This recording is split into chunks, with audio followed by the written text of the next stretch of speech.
KJCR, JimmyChurchRadio.com. I'm hot today, man. I'm your host, Jimmy Church. Shoot us an email. Kim Kardashian. Shoot me an email, baby. Love for you to come on this show. Kim Kardashian. Follow us on Twitter at JChurchRadio. Check this out. This is a quote from her mom. This is just outrageous. This is Kris Jenner. Are you ready? Are you ready?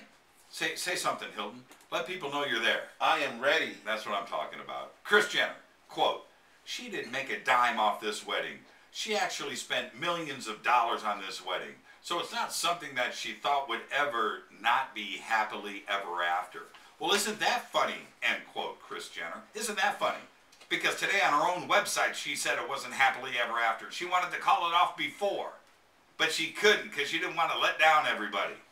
So the hypocrisy in this family, the speaking out of both sides of your mouth, these money-grubbing, just famous for nothing people, you know, that go and represent, and there are girls out there.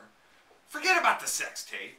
Forget about everything else, you know, about this family that is negative. There are girls out there that want to be Khloe. And isn't that funny? Khloe's marriage outlasted Kim's. Yeah, think about that. Yeah, for real. So anyway, the hypocrisy. You know, so here's Kris Jenner, who, oh, by the way, she went out and got a $50,000 facelift for this wedding.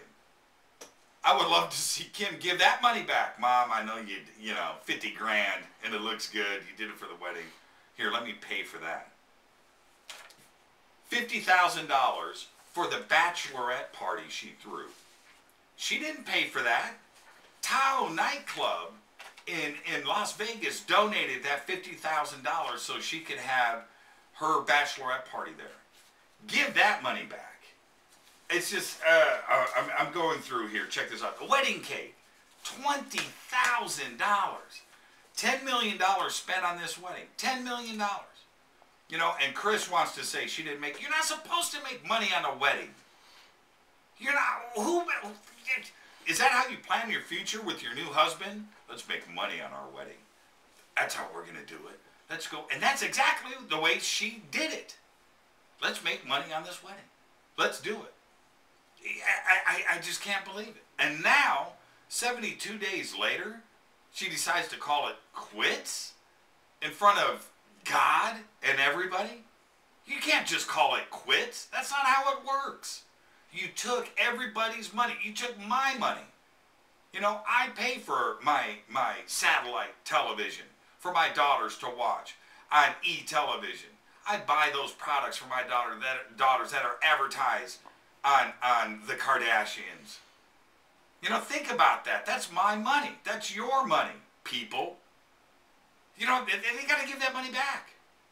I can't believe it. And when I say, and I mean this, I don't want to hear one more word about donating the gifts to charity. They had 7 wedding registries. Macy's, Kohl's, who knows who else on Rodeo Drive, Wilshire and Rodeo. That's where everybody was shopping.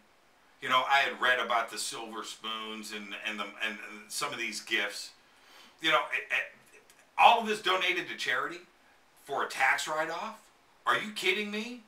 So you get the receipt, you get to get a tax, or you get to double dip, triple dip, take the 17 million and return half of those gifts for a tax credit because it went to charity and you're trying to save face? I'm calling BS on all of it. I want all of that stuff returned to the rightful owners. It was a sham. It was a premeditated $17 million wedding for profit sham that she admits to on her own website that she didn't want the day of the wedding. This is JimmyChurchRadio.com. I'm hot. Kim Kardashian. Man, Kris Humphries, heart broke, and now he's got to go get a job. I'll be back right after this.